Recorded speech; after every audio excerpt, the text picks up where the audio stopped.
Hello বন্ধুরা, তোমরা সবাই কেমন আছো? আশা করি সবাই ভালো আছো। আর এসবি ববি ব্লগে তোমাদের ওয়েলকাম আমার চ্যানেলে। আর দেখো, আমরা সকাল সকাল রেডি হয়ে চলে এসেছি স্টেশনে। তোমরা ভাবতে পারো যে এত সকালে কোথায় যাচ্ছি। আমরা এত সকালে তারাপীঠ যাচ্ছি তারামাকে পুজো দেওয়ার জন্য।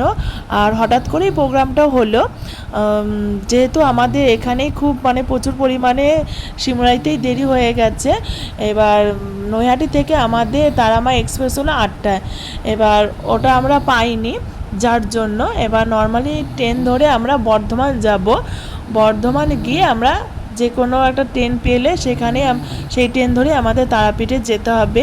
এবার কতদূর কি খুবই জার্নিং করতে হচ্ছে।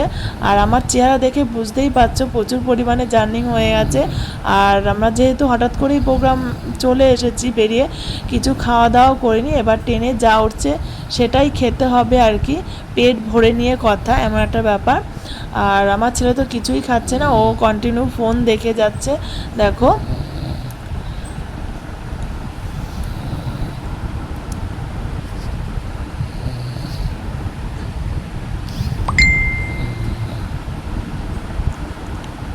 অবশেষে বর্ধমান স্টেশনে চলে এসেছি।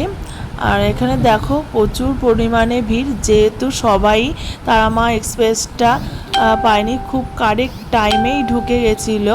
কিন্তু ফোনে দেখাচ্ছিল একটু লেট, কিন্তু সেটা আর হয়নি, তার জন্যই আর কি পাওয়া হয়নি ট্রেনটা। দেখো, এখন চলে আসলাম বর্ধমান স্টেশনে।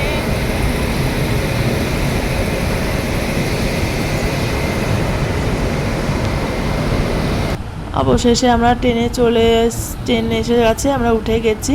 আর এত প্রচুর পরিমাণে ভিড় ছিল, যেহেতু আমি আর আমার ছেলেকে নিয়ে লেডিস কম্পার্টমেন্টে উঠেছি, আর ও হলো পাশের কামরাতে জেন্টস কম্পার্টমেন্টে উঠেছে। আর অবশেষে আমরা তারাপীঠ স্টেশনে দেখো চলে এসেছি। আপাতত এখনই টাটা।